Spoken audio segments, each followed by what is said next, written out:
Oh my God. When you start looking at the reports. Yeah.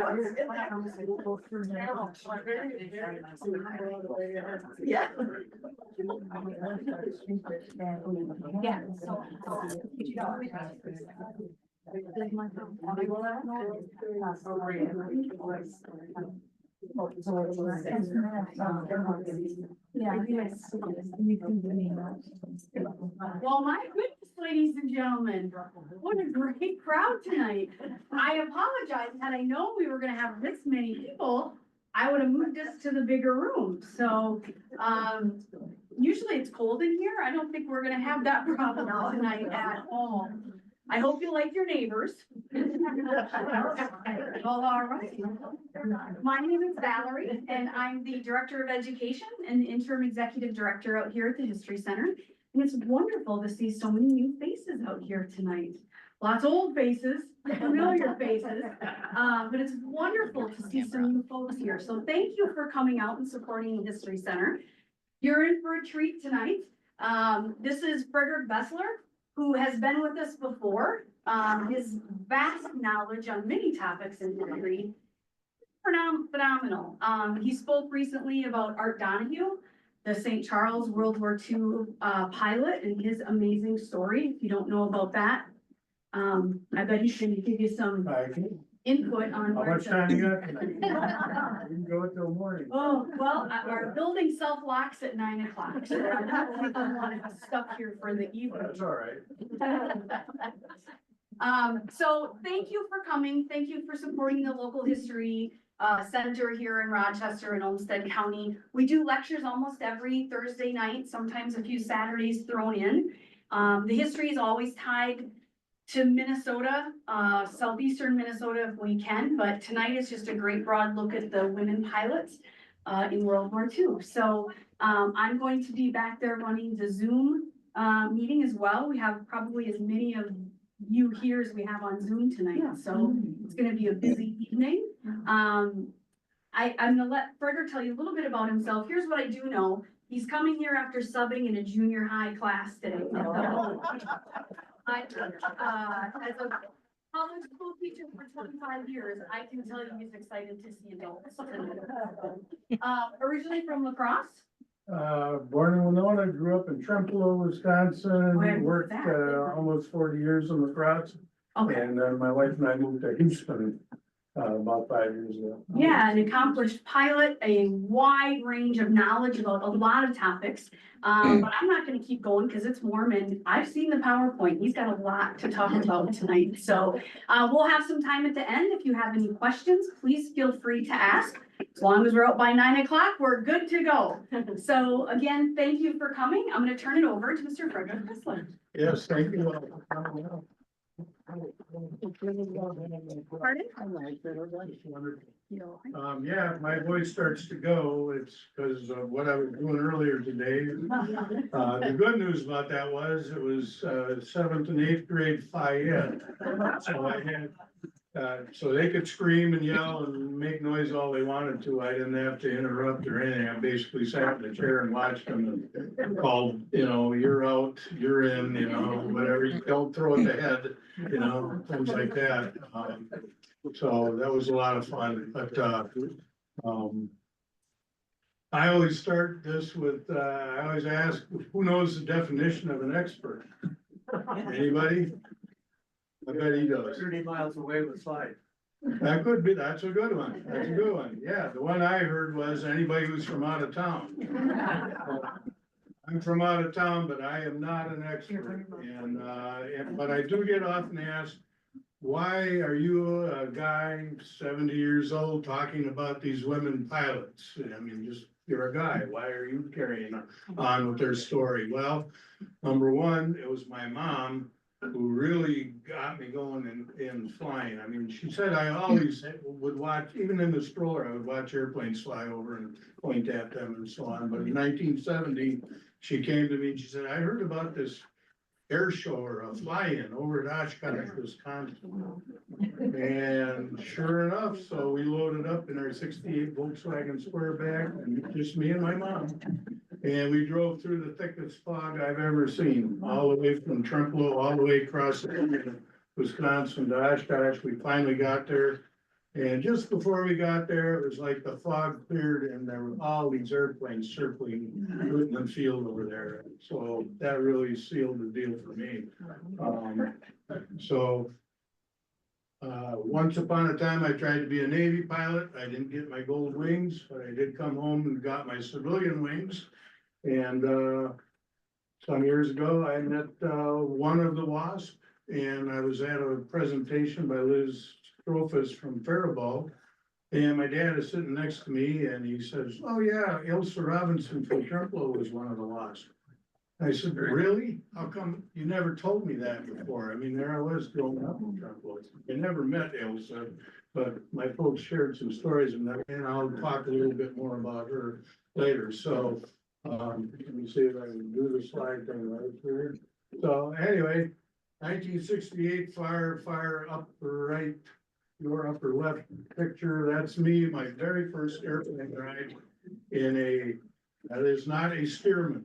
That is a Naval Aircraft Factory N3N. Did you know that the Navy built some of their own trainers at one time prior to World War II?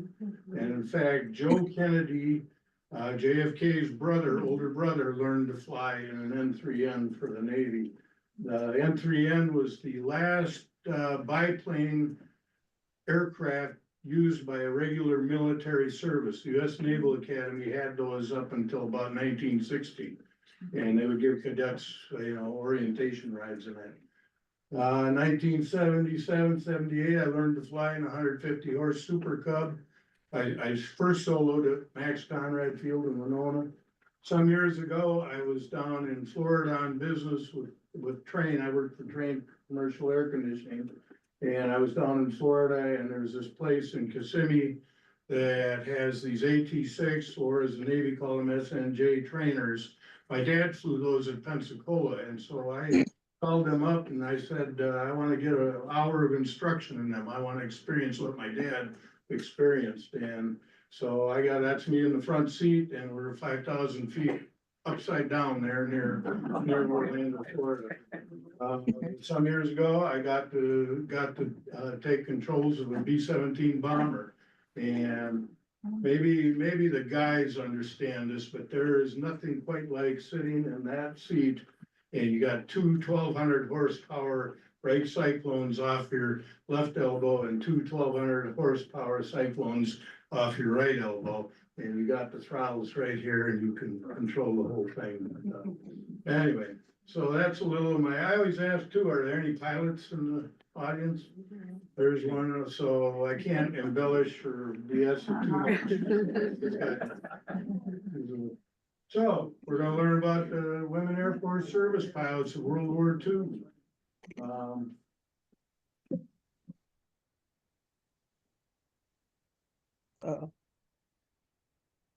There it goes. Just hit the other arrow the other way. There's one arrow forward and one arrow back. Sorry. The guy can fly an airplane. Oh, all right, that's Not his fault. All right, It's okay. scratched off. All right, so I love to start with this slide. This is the cover photo of North American Aviation's employee magazine from 1943. They sent a reporter from the Dallas Morning Herald newspaper out to cover the North American had a plant near Dallas. And, they sent one of their reporters out to do an article for North American on the WASP, who were getting trained at Sweetwater, Texas. And I'll just read this real quick. The sun beating down from a cloudless skies sent glints of light flashing from the AT-6 combat trainer. Their Army Air Corps called the Navy SNJ an AT-6 Advanced Trainer 6. The ship came in smooth as a dream, taxied to a stop, and out stepped an angel, shedding her man-made wings. She didn't look much like an angel, though. She wore baggy seated, outsized GI coveralls. Her face was tanned from the wind and sun. She had sun grin lines around her eyes, but those eyes were filled with stars. She could fly, and that's what she wanted most in the world. And it was written by Ticky Pointer. She was a reporter, and my curiosity got the better of me, so I looked up Ticky Pointer. Yeah, she was a reporter for the Dallas Morning Herald newspaper. And she was from West Texas, and it was said that she had a very good working knowledge of West Texas oil field cuss words. And she knew how to use them. And it just seemed appropriate that she would be the one to write about the WASP. So just backing up a few years here, the WASP are among the various groups to receive the Congressional Gold Medal. Now, that's not the Congressional Medal of Honor, which is for generally for combat personnel who went above and beyond. But the Congressional Gold Medal, the first one to get that medal was actually Charles Lindbergh, a Minnesotan, by the way. The other groups were like the Tuskegee Airmen. I could rattle off a couple more, but it escapes me at the moment. The Navajo Code Talkers, among others. So they passed legislation finally awarding this medal to the WASP, the Women Air Force Service Pilots. And the US Mint actually made the WASP, the surviving WASP, or their surviving family, a large medal. And you can see the front and the back of that medal. They also made smaller ones that you could purchase from the US Mint. So they signed the legislation, and then in March of 2010, they had a ceremony at the United No, States. what are you doing, Oliver? Quite a few of the WASP who are still with us were in that group, including I mentioned Liz Stropas from Faribault, Elsa No. Robinson, Trempelow. She had passed on; she wasn't there, but so they had a big ceremony. So how did this all get started? Well, as World War II broke out in Europe, and of course Britain was standing alone, and they were involved in the Battle of Britain, fighting off the swarms of German bombers. They discovered soon that they had enough airplanes, they just didn't have enough pilots. And so to alleviate that problem, they started recruiting women for the Air Transport Auxiliary, and they became known as the Atta Girls. So here's one of the Atta Girls, and she's climbing into a later model Supermarine Spitfire with about a 1,700 horsepower Rolls Royce V12 engine, better than 400-mile-an-hour ship. And so that was Britain's response and how they brought women into service. So over here in the United States, and of course, right after Pearl Harbor, FDR announced that we were going to build thousands and thousands of airplanes to meet this challenge, this war. And we're going to need pilots too. And of course, the men were probably going to be going overseas into combat. So Eleanor Roosevelt herself got involved. She said, this is not a time when women should be patient. We are in a war and we need to fight it with all our ability and every weapon possible. Women pilots in this particular case are a weapon waiting to be used. So General H.H. Hap Arnold, Jackie Cochran and Nancy Harkness Love approached him, and they organized the 318th WAFTD Women's Flying Training Detachment. and the WASP, the Women's Auxiliary Ferrying Squadron. And then in August of 43, Cap Arnold combined the two organizations into the Women Airforce Service Pilots. And so that's how the WASP was created. A little bit about Jackie Cochran. She was a famous women's air racing pilot in the 1930s. She was a good friend of Amelia Earhart and some of the other famous lady aviators at the time. Just some photos of her at the time. That one on the far upper left, she was racing one of the more modern airplanes of the late 30s. She was the first woman to break the speed of sound, and I think in an F-104. And later on, there's a picture of her with a bunch of her trophies that she had won over the years, different races. And eventually they made the US government made a stamp, postal stamp with her on it, with some other aviation heroes.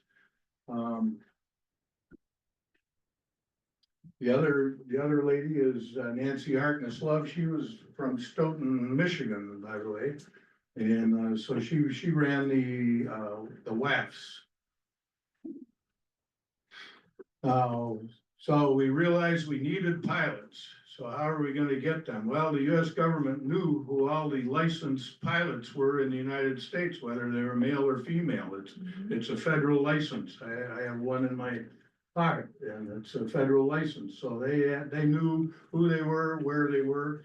And so if you were a woman pilot, you might have gotten this Western Union telegram. If interested in entering the Women's Air Force Service Pilot Training, contact Ethel Sheedy, Chief Recruiting Officer at the Palmer House Hotel in Chicago, October 21, 22, 23, 24. Signed H.H. Arnold, Commanding General, U.S. Army Air Forces. Jackie Cochran and Nancy Harkness Love, they reported directly to H.H. Arnold. And so maybe I'll mention if any of the WASP had a problem with like the men, they just went to Jackie Cochran and she went to H.H. Arnold, and it got solved real quick. So what were the requirements to be a WASP? How did you apply if you applied? Well, you had to be an American citizen, of course, a high school graduate, 21 to 35 years old. Later, they reduced that. You only had to be 18. You had to pass a standard Army physical flight test, flight physical. You had to be at least 5 feet tall. Later, they increased that. You had to be 5'4". When I learned to fly, my flight instructor, Louise, she sat in the back of that Super Cub, and she had a big cushion so she could see over my shoulders and see what the hell I was doing up front there. Flight experience. Initially, they required a commercial pilot's license with 500 hours of flying time and rated for aircraft with at least 200 horsepower. That was quite a requirement in that day. There weren't that many women pilots in the first place, and fewer that had that kind of flying experience. Later, they only needed a private pilot's license. And later than that, they only required a student pilot certificate with 35 hours of flying time. And so the people that were teaching these WASP how to fly the Army way, they were probably some pretty brave folks. And by the way, you had to travel at your own expense for interviews and to the training site. One thing that they were not recognized until the 1970s because they were considered civilian service employees, civil service employees. They were not officially military people, even though they reported to a military chain of command. And that was kind of one of the injustices for the WASP.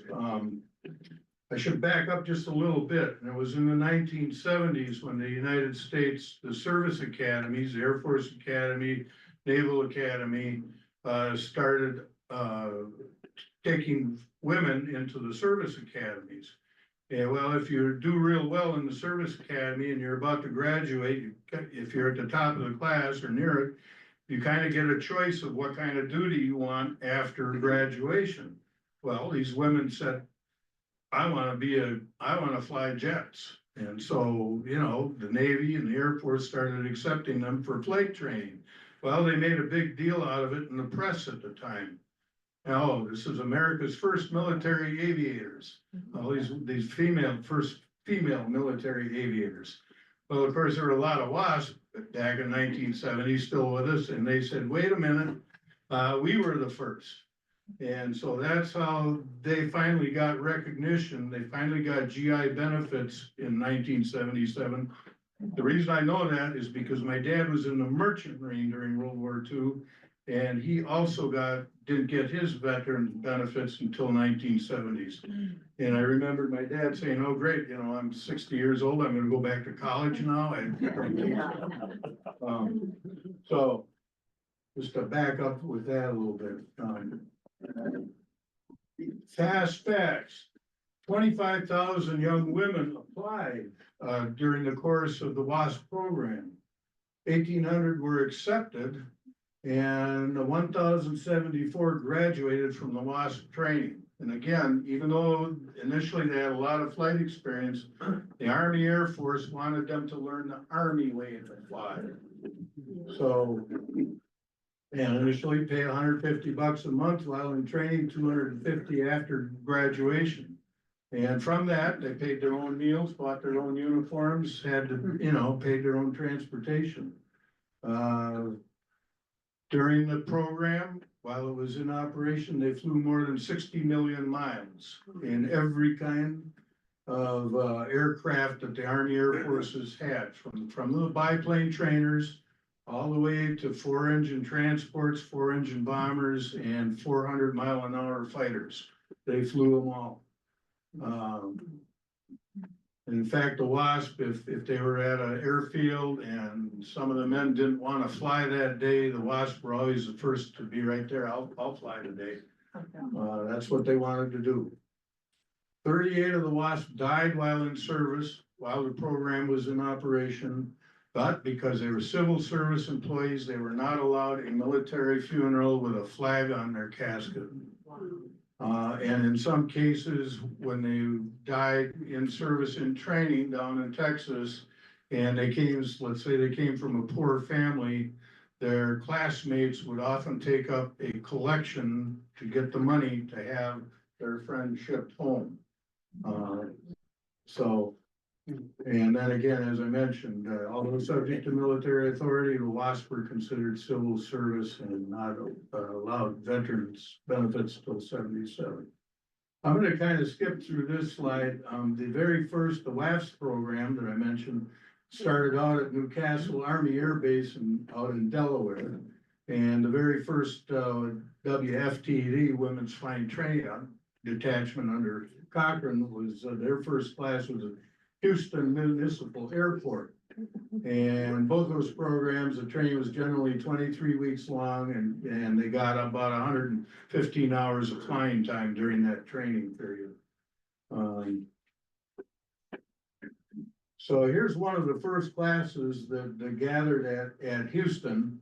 And I like this slide because somewhere in there, I haven't picked her out yet, is Mary Bell Alstrom. She was from La Crosse, Wisconsin.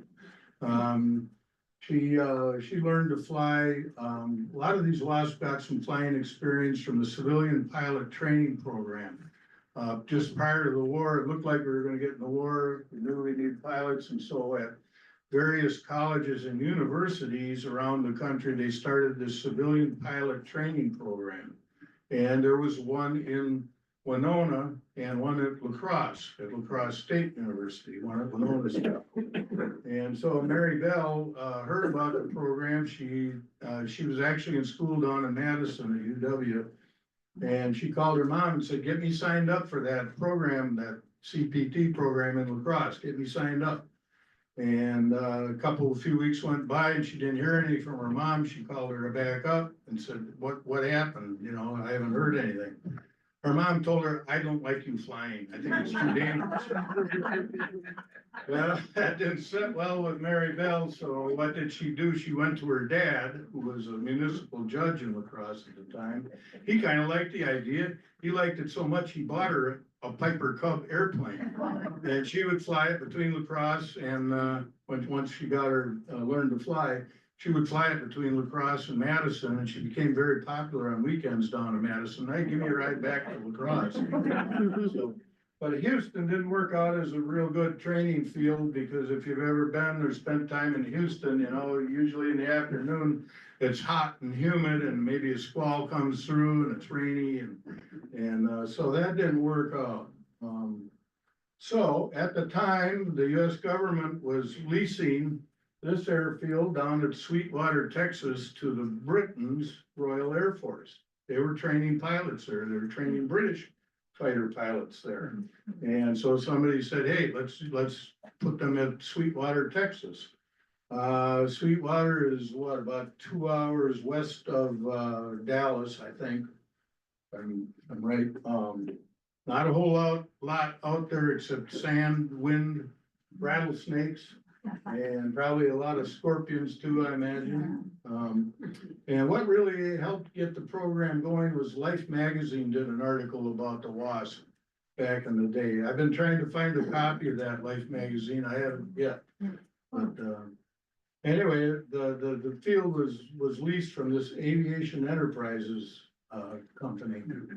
And this is just a picture from that period of time. It shows the one main hangar, which is now a museum. If you're ever going past through Sweetwater, I highly recommend it. It's a great museum. They've been buying and restoring aircraft that actually were used by the WASP during World War II. It's a marvelous museum.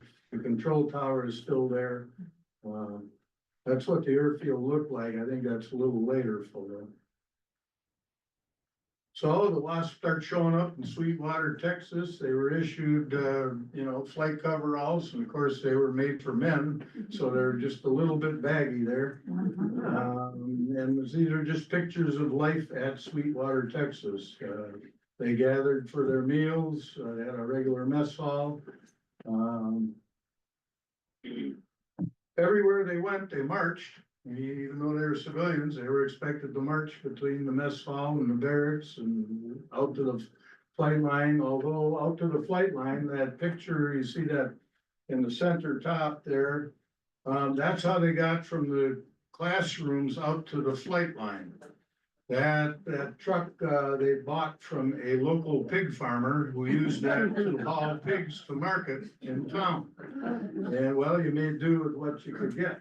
So that was their flight line transportation. Their days consisted kind of like today, I imagine. Mornings, you were in the classroom learning about aerodynamics, navigation, engines, propellers, all the things you needed to know to safely fly an aircraft.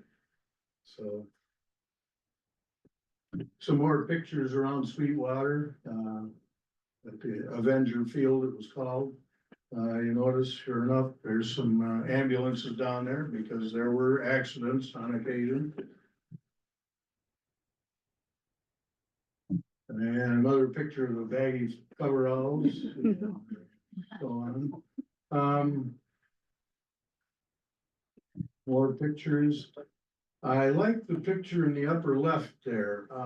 Anybody recognize what kind of airplanes those are on the flight line?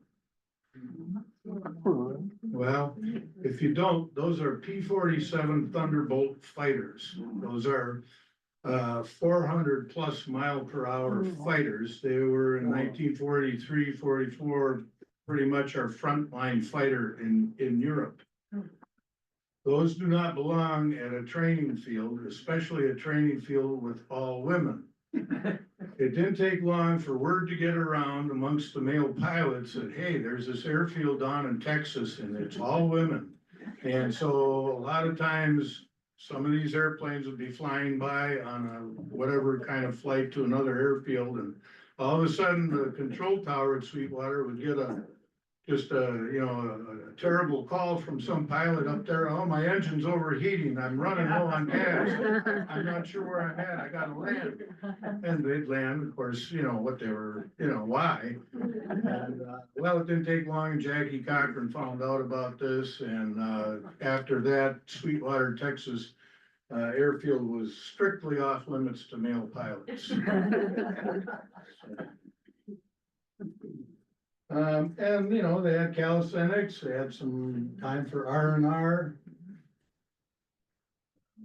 And as I mentioned, they had, various training activities, learning about engines, propellers. There's a male instructor talking about a maneuver in the classic pilot's, language with the hands. I like the picture in the lower left, men trainings only in this area, but they were pretty scarce. Some more photos. Again, I mentioned, anytime they moved as a group, they marched. And, some more photos. I believe they were assigned, it was either 6 or 8 to a bay. They called it a bay in the barracks. And of course, they were responsible for keeping it clean. The lower right photo, anytime one of the WASP trainees passed a milestone in their training, say a first solo in one of the aircraft, they grab them and throw them in that fountain, in that little pond there. And I understand, I haven't been to Sweetwater yet. I was gonna go a couple of years ago and the transmission in my relatively new Ford went out, and that's another story. Anyway, I gotta get there. As I understand it though, that pond is still there and so is the bell.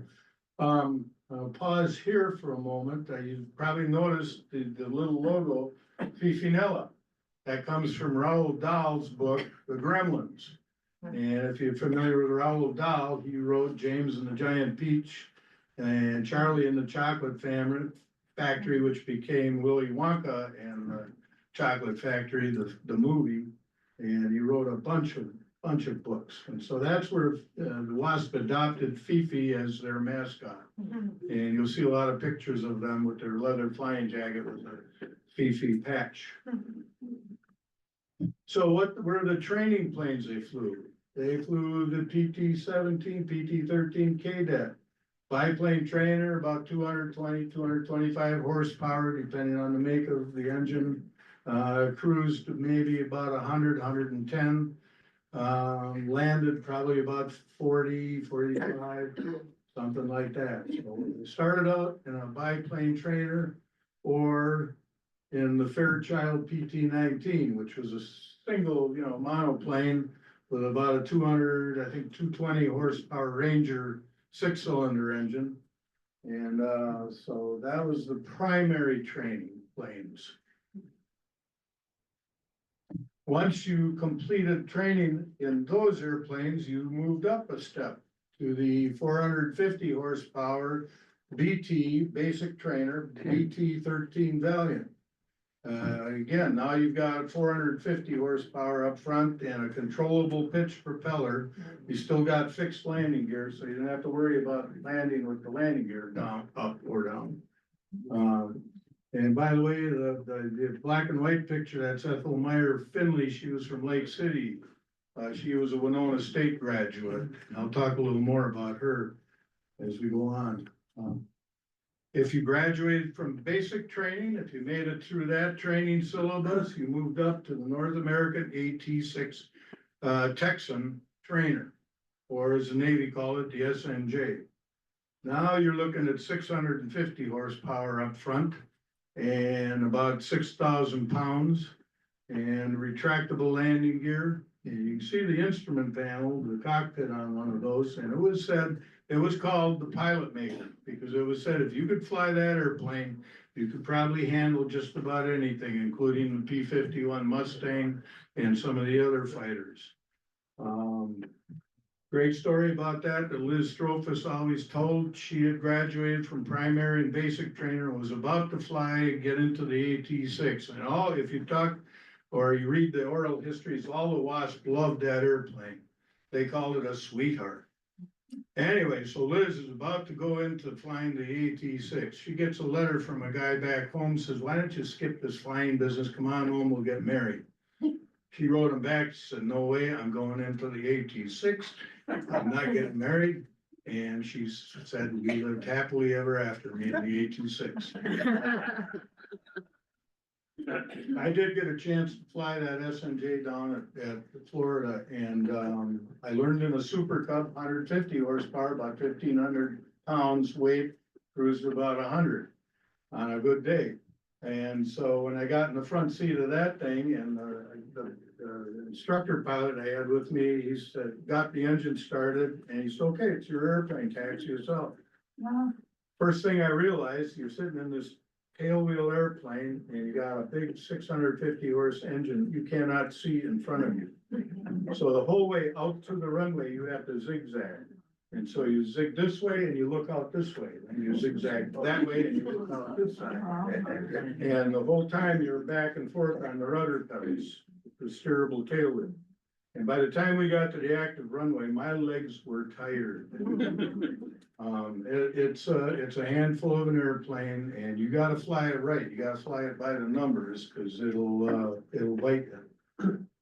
So here's some more pictures. There's some of the WASP with the AT-6, and you kind of notice they're all smiling. They love that airplane. There's quite a few of those flying yet today. If you go to Oshkosh, they'll put up, giant formations of these things yet. And the other thing is they make a heck of a racket if you got the prop in low pitch and high RPM. The prop tips stay supersonic, and it's just, so some of the, once they graduate from advanced training, some of the WASP were sent on to multi-engine training. And so they learned to fly twin engine and even 4-engine aircraft. And there's a couple of the airplanes of the Cessna and the Curtiss AT-9 Jeep. That Curtiss plane looks like it'd be a real handful on a runway, especially with a crosswind, because a tailwheel airplane, it always wants to swap ends, because the center of gravity is behind the landing gear. And so you gotta be real, you gotta be on your toes when you're landing one of those. They also got training for instrument flying. And the way they did that was they had a little, kind of a miniature little airplane where the pilot trainee got in. They closed the door and the little hatch overhead, so all they could do was fly that little simulator by reference to the instruments in front of them. And you see the guy at the desk, and sometimes they simulated a cross-country flight. Gave them, you're gonna fly from here to there, and that's the course you're gonna fly. So they could keep track of whoever was flying that thing. Did they get to the right altitude? Did they stay on course? Did they maintain control of the thing? Sometimes it would, the trainee would get so disoriented, he would think he was for sure in a spin, and would fling open the hatch and jump out as if he was bailing out. At least that was the story. That picture is of Hazel Ying Lee. She was the first Chinese American to fly for the US military. Her parents came from China in the 1930s, and she became a WASP. Her folks, she learned to fly on her own and then joined the WASP. Unfortunately, she was killed a couple of years after this. She was coming into land either Seattle or Portland, Oregon, and she was coming into land in a P-63 fighter, and another plane came to land at the same time and came down right on top of her, and of course they both crashed and were killed. So flying military planes can be dangerous. Here's some more photos. There's four of the, some of them actually flew the 4-engine B-17 bomber. That was our mainline bomber over Europe in the early stages of the war, well, throughout the war, actually. Accidents happen. The upper left picture, that's Mary Howson's AT-6. She died in that crash. There's another one at the bottom there, must have had maybe ran out of fuel or the engine quit, failed for whatever reason. So there were accidents. And again, if you passed a milestone in your training, they rang the bell and you probably got tossed into the pond.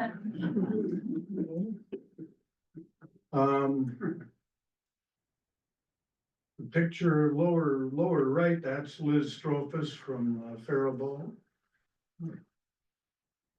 of the AT-6 story. This is an invitation to the graduation for class 43W3. Friday, July, 1943, at Andrew Field, Sweetwater, Texas. Well, late 1944, it looked like we were gonna win the war already. And so, and by this time, we had a lot of combat pilots coming back to the States. They had completed their tour of duty, coming back, and of course, they wanted all of the flying jobs. And so, despite an effort to militarize the WASP, that legislation failed for a variety of reasons, political reasons. And so the WASP program was discontinued officially on, I believe it was December 7th, 1944, ironically enough. And so they went to the WASP and said, "You're all done. We don't need you anymore, and good luck and head on home." And by the way, they had to pay their own way home. The government didn't even cover that for them. So that was the end of the WASP program, the end of 1944. This is a picture of the very last class, graduating class, 44W10, graduated 12/7. Okay, they graduated on the 7th of December, 13 days before the WASP program was officially disbanded. In that picture is Ailsa Robinson, who was from Trumbull. I haven't been able to pick her out, but she's in that class. She was a member of 44W10. So they got primary, basic, and advanced flight training, but beyond that, they didn't do any other flying. So once they graduated, though, from all of the training at Sweetwater, what jobs did they do? Well, they delivered new trainers, fighters, bombers, transports from the factories to airfields around the United States. So they would pick one up, say at Deerfield, Michigan, the Ford Motor Company plant that was turning out B-24 bombers, one every 90 minutes, do you believe that? And they would deliver them, a B-24 probably went to Pueblo, Colorado Army Airfield. The reason I know that is because when I worked for Train, we had a factory in Pueblo. They have a great air museum there too, by the way. They towed targets for anti-aircraft gunners. They would take off and say an AT-6 or say a B-26, a twin-engine bomber, and they would extend behind the plane on a cable, a sleeve, big long fabric sleeve, and they would fly past these gunners on the ground or past other airplanes, like a bomber that had gunners aboard, and they would practice shooting at the sleeve. Well, more than one WASP came back with holes in the airplane itself. So that was kind of hairy duty. They did engineering test flights. If an airplane had been repaired, had been damaged or had a problem, and they got it fixed, the WASP would take it up and test it out. Break the engine in, whatever was required. During this period of time, there was a lot of the males kind of resented the WASP, at least some of them did. And there was word that there had been some sabotage of airplanes that a WASP was about to fly. And one of the WASP had just a brilliant a solution for this. When she was going to take a repaired airplane up for a test flight, she would go find the tech sergeant who was in charge of that repair. "You're going with me on this test flight." And so word got around and that solved that problem. They did demonstration flights, and I'll talk a little more about that, and various other, a lot of times they just, for example, if a colonel or a general needed to get somewhere, and they had a transport plane available, a WASP would fly them there. More than 60% of all new military aircraft manufactured during World War II in the United States, including the thousands built by Rosie the Riveter, by the way, were delivered by WASP. That's a lot of airplanes. These are the WASP duty stations. It's not a very good illustration, but you can see they were pretty much all over the United States most of them in the southern half of the country.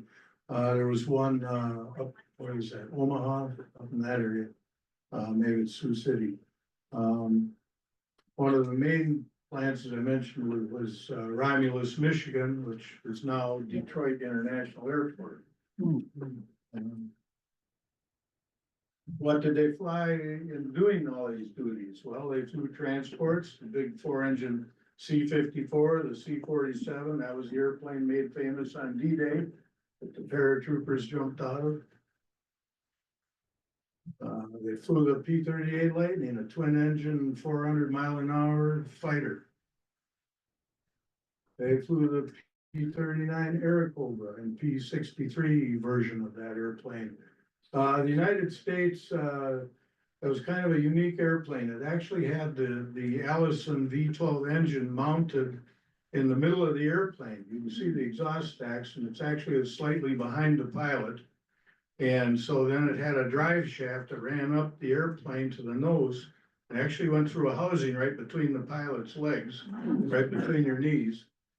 And it was thought that that configuration would make it more maneuverable. Well, the airplane didn't turn out as well as they thought it would, but the Russians liked that airplane, and we sold a whole bunch to the Russians, because if you notice in the nose of that airplane, there's a 37mm rapid fire cannon. The Russians liked it because that was very effective against German tanks that they were facing. So, and there's a P-39 that was dragged out of a lake. Apparently the pilot had a problem. He landed it was in winter time, landed on the ice. You know, he survived okay. And then in the spring, as the ice melted, the airplane sank to the bottom, and it was not too many years ago that they discovered the airplane. They dragged it out. Last I heard, it was being restored to flying condition. There's a P-40 Warhawk, and everybody goes, isn't that nice, a WASP airplane, and it's nice pink. Actually, the story is that plane probably started out as Army olive drab, but in the North Africa theater, that olive drab paint actually faded to a pink shade of pink. They flew the Thunderbolt, 400 miles per hour, 2,000 horsepower engine. And by the way, if you were in combat and you got in a tight spot, you could push a lever and inject water, methanol into the engine and get another 800 horsepower. Now, it wouldn't run very long with all of that, but it might get you out of trouble. 15,000 pound weight. P-51 Mustang, I think all up was about 8,000 pounds, thereabouts. The Spitfire was probably even lighter than that, 6,000 pounds. P-47 had 8 50 caliber machine guns. German ground troops were deathly afraid of that airplane. And you can imagine why. They flew the North American P-51 Mustang. The WASP in the upper left, upper right, she took off with 2 other Mustangs out at Los Angeles. They flew out over the ocean, and then they were headed east. And the two lead Mustangs made it to the destination. She never showed up, and they are looking for her airplane and her yet. There was actually that one TV show, what is it, Expedition with Josh, what's his name? Gates, Huh? Josh Gates. Yeah. One of his programs is devoted to trying to find her aircraft, and they still haven't found her. So she's one of the 38 that died. Went missing in service. They flew the B-25 Mitchell. That's the airplane Jimmy Doolittle made famous and bombing Tokyo and other cities in early April 1942. One of the great stories about a B-25, there were 2 WASP flying it. They were coming into an airfield. They called the tower about 10 miles out and said, this is Army Air Force 1, 2, 3, 4. We're landing your field. The guy in the control tower comes back on, well, that's great. Can you put the pilot on? That didn't sit too well with these 2 women. And, well, I am the pilot and we're landing. No kidding around now, just put the pilot on. And so they went back and forth, and finally, apparently the WASP had a few choice words for the guy in the tower, and they landed anyway. They flew the B-26 Marauder. This was considered a very hot airplane in World War II. You notice it has tricycle landing gear. The initial ones had a rather short wingspan, so as a result, it had a very high takeoff and landing speed. And especially on takeoff, if one of the engines quit, you had better know what the heck you're doing, because that airplane is a handful trying to fly it on one engine. And the big training base was down at McDill Field near Tampa, Florida, and it got a reputation as one a day in Tampa Bay. They were losing it. And the male pilots were starting to refuse to fly that airplane. They considered it dangerous. So what did Jackie Cochran do about it? She took a couple of WASP and put them in a B-26, and they went around the United States to the B-26 training fields where the men were learning to fly them, and they demonstrated how to safely fly that airplane. Men being men said, well, if the women can fly that, we can fly it. Solved the problem. So. Yeah, I think that landed at about 130 miles an hour. I think B-17 probably comes in, I don't know, about 100, 105, 100. So depending on the load. There's I'm trying to think, I can think of the last name, Seymour. She was one of the WASP that actually flew the B-17. Liz Strophus from Faribault flew as co-pilot on B-17s at one time. In combat, the B-17 with a full load is 53,000 pounds. And a whole lot of bombs, and if you lost an engine on takeoff, you probably wound up in a big explosion at the end of the runway. They flew the B-24 Liberator. This is the one that was built at Willow Run by Ford Motor Company, one every 90 minutes. Interestingly, this B-24, you can see it in combat in the lower left, and you can see it's dropping its bombs. It's got an engine that's smoking, that's been hit by either fighter fire or anti-aircraft fire. But it made it back, and you can see all of the little bomb symbols on the side of the airplane under the pilot's window there. So it finished a lot of missions, and it was pretty war weary. That airplane was not only delivered by a WASP, but when they brought it back to the States and sent it out to Arizona to scrap it, guess who flew it? A WASP. So that airplane came full circle. The WASP flew the B-29 Super Fortress. This is the airplane that was developed to deliver the atomic bombs. In fact, they spent more developing this airplane than on the Manhattan Project. And initially, they had a lot of engine fires. And just like the B-26, a lot of the male pilots said, I am not gonna fly that airplane. You put me in with a different airplane, and and so what did they do? They got a couple of WASP. And none other than Paul Tibbets, who had led the first bombing raid on Berlin earlier in the war, and would later deliver that first atomic bomb, he got a couple of the WASP, Dorothea Johnson and Dora Doherty, and they put the Ladybird and Fifi on the side of that B-29, and they went around to the B-29 fields and demonstrated how to fly that airplane safely, especially if you had an engine fire. And in fact, on the first time Tibbets went flying with these two WASP, they did have an engine fire. And Tibbets said later they performed perfectly. They knew which, determined exactly which airplane was on fire and shut it down, pulled the fire extinguisher, kept their speed up, and came back to land just fine. And so again, the men said, well, if they can do it, we can. So my dad talked about that when he was in the Merchant Marine. He made several trips across the Pacific out to Tinian, Saipan, and Guam. And he would hear them starting up a couple hundred of these in the morning on Tinian or Saipan. And he would see them and hear them take off at, 4 or 5 in the morning. And then later in the day, you would see them coming back, and a lot of them had, pieces missing or engines smoking or both. Some of them landed in the water right offshore.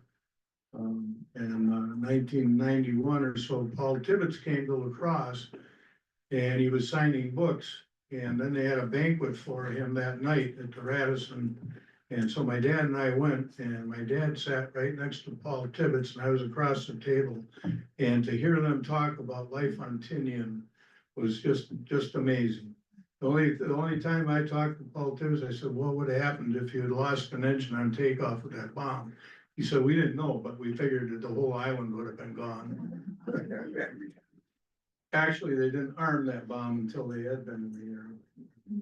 So how did the WASP perform during this operation? Well, they performed equal to or better than the male pilots in every respect. They washed out of the training at a lower rate, 30.7% for flying deficiency, 2.2 for other reasons, 8% just resigned. Their accident fatality rate was the same as males. Their flying ability on various missions was the same. Equally able physically to meet the demands of long missions, and again, proved the airworthiness of the Martin B-26 Marauder and B-29. This is a list, and you probably won't be able to read it, of a plaque showing the 38 who died in service. And again, at the time, they were not even allowed a flag on their casket. One thing I should mention, so Air Force pilots, when they graduate from flight training, they get nice silver wings. Navy pilots get nice gold wings with an anchor on it. And so early on, somebody said, well, what are we gonna give these WASP when they graduate from training? So Jackie Cochran took that on herself and she kind of thought about it and made some drawings. And then one day it dawned on her, well, what is a girl's best friend? A diamond, right? So sure enough, there's a WASP wings with a diamond. Kind of neat, I think. So here's a few more pictures of some of the WASP. Various activities. I think that's Jackie Cochran in the upper right there pinning wings on one of the graduates at Sweetwater. And more photos. There's a black and white version of that Skyways magazine. So as I mentioned, there was an attempt to change their WASP status from civilian to military in March of '44, but the bill was defeated in Congress, and then in December, the entire program was ended. And at the time, Hap Arnold attended that very last graduation ceremony. And he said, you and more than 900 of your sisters have shown that you can fly wingtip to wingtip with your brothers. If ever there was a doubt in anyone's mind that women can become skillful pilots, the WASP have dispelled that doubt. And that's Hap Arnold. So I have just briefly a little info on some of the WASP who are from Minnesota. And I like to go through that if I'm in Minnesota, and I also have some on the Wisconsin WASP. And again, here's Lenore McElroy from St. Paul. And as you'll see there, I don't think there are more than a handful of WASP still surviving. She went on to keep flying. She attained the rank of captain in the U.S. Air Force later and resigned in 1959, had 10,000 hours of flying time. That's a lot of flying time. Here's Dr. Dora Jean Doherty Struther. She's one of the pilots of that B-29. Look at her resume. She flew all those different aircraft. She has a PhD from Northwestern, an MS from the University of Illinois, a PhD in education aeronautics from New York University, and 2 world records for altitude and distance in the Bell 47 helicopter. If you don't know what a Bell 47 is, think the movie program MASH. in the opening scene with that helicopter bringing a wounded guy in with the big bubble nose. That's what she was flying. But, these were some very bright women. Mary Hines Grant, after graduation, assigned to a 3rd Target Tow Squadron. So she was one of the ones where they were shooting at her. That sweet, she was pulling. Ethel Meyer Finley. She's like me, a Winona State graduate. I never knew about her until later. Graduated Winona State in 1941. She's since been named a Winona State Distinguished Alumni. There's a picture of, she became one of the flight instructors. She started teaching the male cadets how to fly. She was taught by Max Conrad from Winona, and some of you probably have heard of Max Conrad. I can't remember all the times I heard my folks talking about him with his long distance flights, and especially the Armistice Day blizzard of 1940, when Max took a Piper Cub up in the air and flew around the backwaters of the Mississippi around Winona, dropping sandwiches and coffee thermoses and blankets to the duck hunters that were stranded and out on the river. The day started out nice and warm, but then a blizzard came through and several of them froze to death out there. Tragic story. Anyway, I started looking into Ethel Meyer Finley. So after graduation, when she learned to fly in that civilian pilot training program from Max Conrad. He would pick her up early in the morning before she'd go to class at Winona State. And she said in her oral history, he always had a box of orange juice and a sweet roll for me, because they go out like 6 in the morning and fly around in a Piper Cub, and then he'd get her back to Winona State in time for class. And so she learned to fly, and then she took up a job down at Rushford teaching math and science. And I thought, I bet if I went to Rushford, they probably have a yearbook from them with a picture of her, picture with the faculty. So I went and I found the 41 and the 43, and the 42. And I looked in the 43, and sure enough, there were pictures of the faculty. Not one of them had Ethel Meyer in it. But then the back of the book, they had little resumes of each of the teachers, each of the faculty, and somebody had written a little poem for her. And it says, our science teacher last fall was blonde and jolly Meyer. But soon she left us to become a licensed U.S. flag. That was when she left Rutherford and went to be a WASP. And as I say, she was teaching the male cadets to fly. This picture is from the Winona Herald Republican, July 1944. She's standing on the wing with her parachute and a young cadet sitting in the cockpit. I think that's an AT-6 or maybe it's a BT-13. They're a little hard to tell, but that's Cadet John F.R. Scott. And I thought, well, that's interesting. The guy's got 2 middle initials, John F.R. Scott. So I thought, I gotta look that up. So I did. And turns out it's John Francis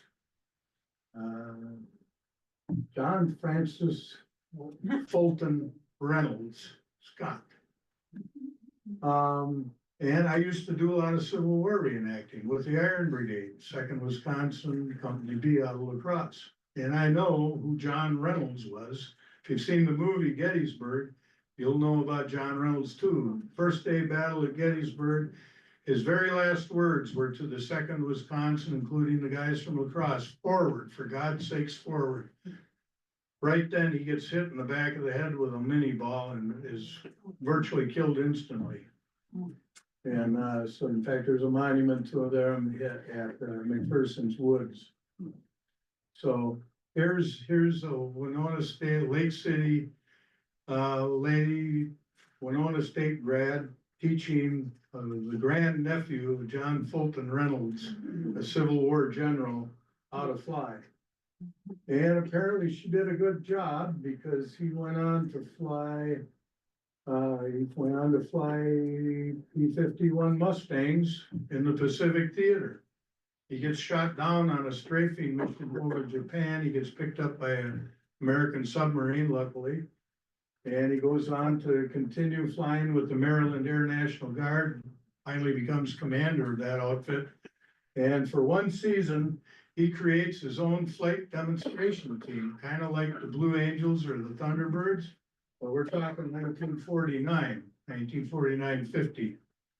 And because they were Air National Guard, they called themselves Guardian Angels, and they flew P-51 Mustangs. They did one season on the East Coast. And, but then the Department of Defense said, well, we got the Blue Angels, we got the Thunderbirds, we got enough of these demonstrations. So that was the end of the Guardian Angels team. He went on to fly F-86 jets too, and eventually he wrote a book on Maryland aviation history. So here's some more of the WASP from Minnesota, Redwood Falls. She had quite a list of airplanes she flew. Jane Howard from Hibbing. I don't know if she's still with us. I don't think so. Virginia May. She Virginia May and 16 other civilian pilots were killed when their transport crashed and burned at Omaha, Nebraska. Dorothy Marie Kelty from DeKraft, Minnesota. She was an accomplished equestrian and golfer and competed in the women's British Open semifinals. And she was listed on the Minnesota Amateur Sports Honor Roll at the Hubert Humphrey Metrodome. Now, I don't know when they built the new facilities, but hopefully they transferred that plaque to the new facility. And again, here's Betty Elizabeth Strophus. She never flew after the WASP. When the program was ended, she went to Minneapolis to Northwest Airlines and said, look, I got all this flying experience. She not only had 4-engine an airline transport rating, but she also had seaplane rating. I don't know when she got that, but anyway, she went to Northwest and wanted to be a pilot for them. And this being 1945, 46, they said, well, you can work in the front office. And the story she tells, she was a Spitfire, literally. He said, well, I told them what they could do with their desk job. But she didn't fly after that. But years later, she did get to go for a ride in an F-16 with the Minnesota Air National Guard. And she had a blast. Catherine Murphy from St. Paul. She later joined the Civil Air Patrol, flew search and rescue flights off of California. Joan Lyle, Minneapolis. Learned to fly in college. She flew B-26 target tow aircraft for B-24 combat crews in training. So she would fly that B-26 past B-24 bombers, and the gunners on board that bomber would shoot at that target that she was towing.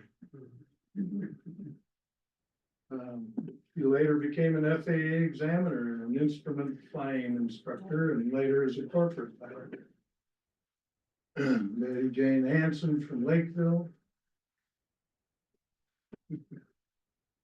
Helen Wright from St. Paul. Gene Kaler from Minneapolis.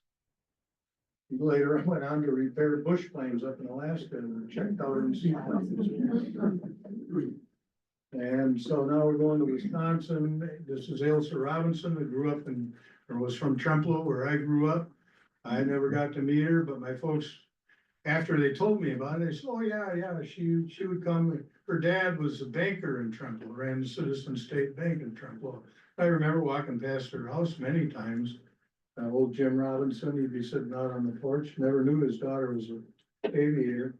But my folks said she would come back to visit her folks there in Trempealeau, and she always showed up in a little green Porsche sports car. And my dad said she raised hell around town. Typical WASP. But she was in that last graduating class, so she never did any flying after that. She later worked for the state of North Dakota. Mary Bell Alstrom, WASP from La Crosse, that I was telling you about, that her mom didn't get her signed up, and her dad bought her a Piper Cub.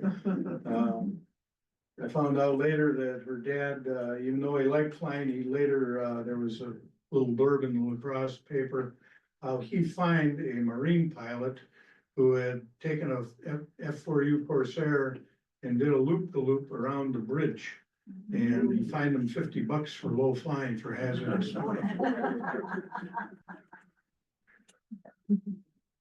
This is the UWL, Lacrosse State University, their racket, their student newspaper.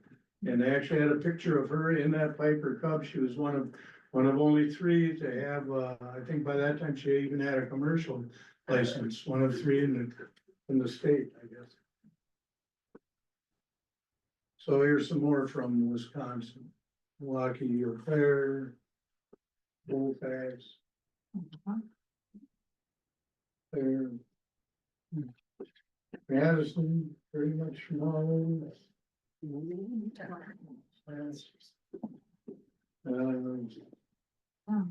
finally had a ceremony for her. They discovered that she was buried there in Milwaukee. And this is the story that I love to kind of end on. Anita Paul was a WASP, and she learned to fly.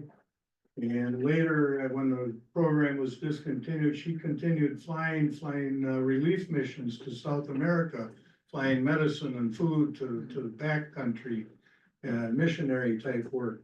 She later became a nun, a Carmelite nun, a sequestered Carmelite nun. And so, I forget what year they started, but the WASP would start having reunions. And later at Sweetwater, Texas, where they got their training. And so one year they were gonna have a reunion and somebody said, hey, what about Anita Paul? Oh, well, she became a nun and, well, we should invite her to the reunion. So they found out where she was. She was down in the French Antilles Islands on Guadalupe, I believe, island. And so she, Sister Teresa, that was her name, taken name. Got the letter. She went to her mother superior and said, I would sure like to go to this reunion of the WASP. Mother superior said, no, you are sequestered. This is where you belong. So in typical WASP fashion, she gathered up all of her correspondence and she sent it off to Rome and to the Pope. She went to the top of the chain of command. And the Pope said, yes, you may go. And so some WASP flew down, picked her up, and they had just one heck of a good weekend. Took her back later. Stand fast in faith. If you go up to the high ground at Neilsville, Wisconsin, they have a great WASP statue. I gave this talk up there a little over 2 years ago, I guess it was. One of their mottos, we live in the wind and the sand, and our eyes are on the stars. And that statue was done by one of the ones, Dot Swain, Dorothy Swain. So here's another picture of the field in later years. So what are the WASP legacy? Well, I talked about the service academies back in the 70s, taking women. And so today, sure enough, we got F-16, F-15 pilots, and they have been flying in combat. The service teams, Blue Angels, Lieutenant Commander Amanda Lee, she was at La Crosse just last summer. I had the honor of escorting the Blue Angels from one side of the airfield to the other side of the airfield to get to the airplanes. And I wanted to interview her, but I couldn't. Nobody told me that they had a media day on the Thursday before that weekend. And so when I got there and started escorting, I said to one of the officers, I said, I'd sure like to interview her because I write for the Caledonia Argus. And so, well, that's pretty tough at this point. You should have been here yesterday. But anyway, she has since left the Blue Angels, been promoted Lieutenant Commander, and she was actually she was the number 4 pilot. So when the Blue Angels take off, and there's 4 of them in a formation, and there's the 3, the leader, the 2 wingmen, and she was over here on takeoff, And once they get off the ground, she slides up right underneath the leader's tail. And about 36 inches between the tail and the cockpit. Awesome pilots. And of course, if you fly on the airlines today, if you look in the front in the cockpit nowadays, you're liable to see a couple of women. There was a blurb not too long ago where, I forget what airline it was, but the entire crew, pilot, co-pilot, all the attendants, everybody was a woman. There's one of the WASP got to meet with an F-22 Raptor pilot. And there's a couple more, flying F-35s, latest and greatest. And we've had women aboard the space shuttle. We've had a woman as the space shuttle commander, mission commander. Some years ago, 2000, what was that say? One of the WASP passed away. They wanted her to rest at Arlington. And they jumped through hoops, and finally the superintendent at that time said, all right, she can be buried at Arlington. Well, then a couple more wanted to rest at Arlington. Well, then the command changed apparently, and then they said, no, we're not allowing them in. Well, that raised kind of a stink, but I guess now the WASP, whoever the remaining WASP, when they pass, they can, if they request, they can be interred at Arlington. Here's some WASP resources. You don't have to copy this down or anything, but so I mentioned the WASP Museum down in Sweetwater, Texas, fabulous museum. Every year they still have their reunion. Of course, fewer and fewer WASP attend because at a minimum, they're in their very late 90s, 99, 100, 102 years old. But it's kind of moving because when a WASP passes away, at least recently, they have their ashes and they will have a special ceremony that weekend. And they will distribute the ashes by airplane over the runway. So that's it.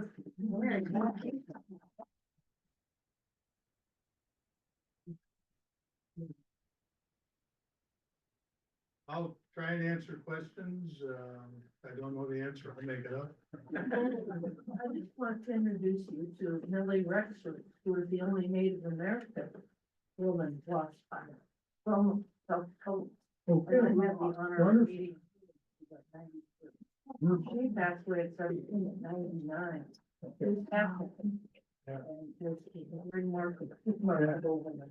Yeah, that's one So you thing. could have heard of her. I'm putting together a presentation on driftless area famous aviators. And one of them is Joshua Sanford. He was a Native American, flew with the Flying Tigers, by the way. And, yeah, that's one. She's always sexy, right? Oh, sounds like a wasp. Yeah. Exactly. They were, I think, all characters. Yeah. Anything else? Well, I think this is a great way to celebrate Women's History Month. Absolutely. We always know behind every good man, there's a better woman, right? Just kidding. I just want to mention one other thing. We got an email from a gentleman who saw we were doing this from down in Florida. And he spent several years making a documentary, which is an Emmy-nominated film now called Silver Wings, Flying Dreams, the women of the Air Force Service Pilots. It's now on Amazon. And he wanted me to share that with you. I can put that maybe on the history page website if you'd like more information. There are many wonderful books, and I'll share one last story that's kind of almost spooky. Some years ago, me and my sons were planning on making our annual trip to Oshkosh for the big fly-in. The day before, it was a Friday, there was a couple of rummage sales around where we lived in La Crosse, and so I went to one of them, and I was looking around, and I was at this table, and underneath the table was a tote, and I noticed a book in there. And I noticed it was just barely showing, and I noticed there what looked like the engine cowling on an airplane. So I reached down and I picked it up, and it was a book, I forget her name, that had the bios of probably 400 of the WASP in it. And it had been given to some young little girl, I don't know if whoever was holding the rummage sale, it was their little girl. And it was signed by the author, who had been a WASP. And I thought, I gotta have this book. So I asked the guy, yeah, at the rummage sale, I said, what do you want for it? Well, 50 cents. Couldn't give it to him fast enough. I took that because I knew that the WASP and the WASP Museum, they always have a table in the exposition building at Oshkosh. And I know that there always were WASP that would show up. This is in the late 90s, I guess, early 2000s. I put that in my backpack and I took it along with me. And so we got to Oshkosh, we looked at the various airplanes, and we got we went by the exposition building, we went to the WASP table, the WASP Museum table. And I said, where are the WASP? They said, well, they've left, they went to get lunch. Oh, shoot, because I was gonna have some of them autograph on their page. So anyway, we took off and then we got hungry and we went to one of the outdoor cafes and ordered some hamburgers, and we get in this long line. And I look across to the other side of the tent and here's 6 of the WASP. We met at the counter. I said, do you mind if we sit with you and have lunch with you? Absolutely. And so we sat down, we're eating our lunch, and I pushed that book at them. I have 6 WASP. And I don't know how that worked. My wife always said I have a spooky relationship with books. I actually had a ghost in my house. In our house, I was transcribing some Civil War diaries, and it belonged to a friend that I worked with. And I would come home. He threw them on my desk at work one day. He said, nobody in the family really has much interest in these. I started looking at him. The guy was from 25th Wisconsin. He joined up in 1862 and served throughout the war. And there was 4 little diaries, and every day he had an entry. Some of it was just pretty mundane. You know, we marched 15 miles, camped in an old field. But the other times, you know, we saw General Sherman today. And so I said to him, somebody ought to transcribe it, because a lot of it was in pencil and it's starting to fade really bad. So I would come home every night and I would transcribe maybe a week's worth, and I had to use a magnifying glass, and they spelled some words differently back then too, so it took me a while. Anyway, one night I came home and I was gonna work on the diaries. I had them all laid out on a little desk. And I thought, I'm just gonna have supper and then watch TV. And so I sat down after supper, turned the TV on, and I got this goosebumps in the back of my neck. It was kind of like, you ought to be working on those diaries. And it continued. Finally, I got up, went over to that desk, and I turned the page to the next entry, the next page of entries. And the entry is, today I am 22. I have been in the Army 2 years. It is my birthday. And I'm like, yeah. So anyway, thank you all for coming.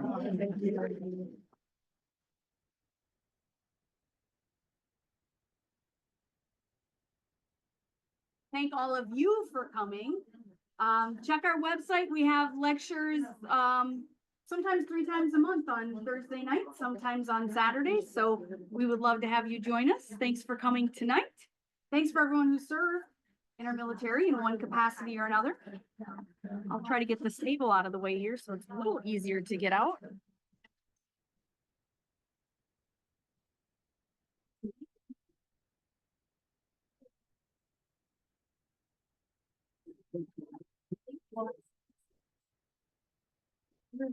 You're in your chair, yeah.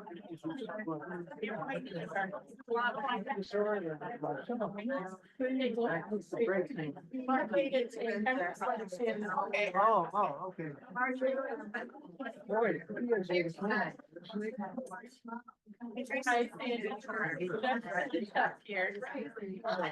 Okay, sounds good. Thank you.